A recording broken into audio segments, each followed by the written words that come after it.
cartel members who poison our fellow citizens is the highest and best use of our military, to which a dictator, Brian Krasenstein, responded, killing the citizens of another nation who are civilians without any due process is called a war crime. And then J.D. Vance responded, quote, I don't give a shit what you call it.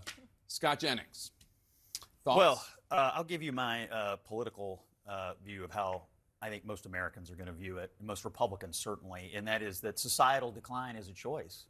And when you let people come into the country by the millions, when you let drugs flow over the border and you just say, well, let's just get them here and then see how the bureaucracy sorts it out, most people want a more aggressive response. Societal decline is a choice, and they see this illegal immigration problem and this drug flow problem as part of overall societal decline, and they are hoping and looking for and happy with Trump and Vance taking a muscular response to this. Well, these are transnational terrorist organizations. We have to stop thinking of these people like they are just jaywalkers. They're not. They're terrorists. If Middle Eastern terrorists were on a boat trying to come into the United States with materials that would kill hundreds of thousands or millions of people, we would bomb them into the Stone Age or to the bottom of the ocean, which is what we did with this boat.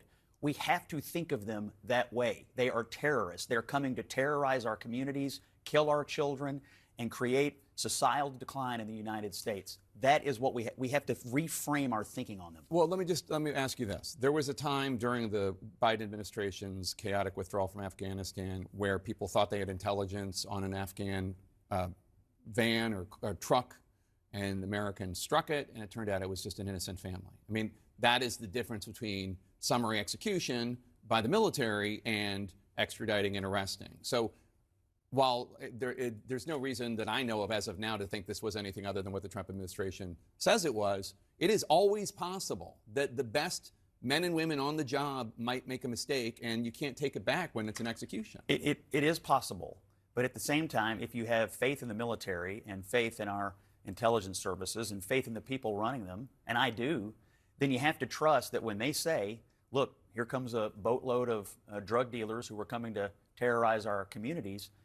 I mean, at some point, this is why we elect governments, and this is why those governments have military and intelligence structures to perform these kinds of operations. And I think the American people have been crying out for some kind of more muscular response, and they're willing to take the risk if it saves lives. I agree on the muscular response. Governor wins some serious support. I am, of course. I'm in Virginia, not a big Abigail Spanberger fan. I hope the lieutenant governor wins this thing. That said, Republicans also want people to have affordable groceries, but we don't want the government to run the grocery stores. We want people to have affordable housing as well, but we believe that hardworking person who owns one house shouldn't be penalized as a result because someone like Mamdani may believe that they make too much money. So in my opinion, I think Mamdani and Bernie Sanders and socialism and government control is the future of the Democratic Party that most Americans will absolutely reject. How did I know you were going to say that? I'm sure you figured. I'm sure.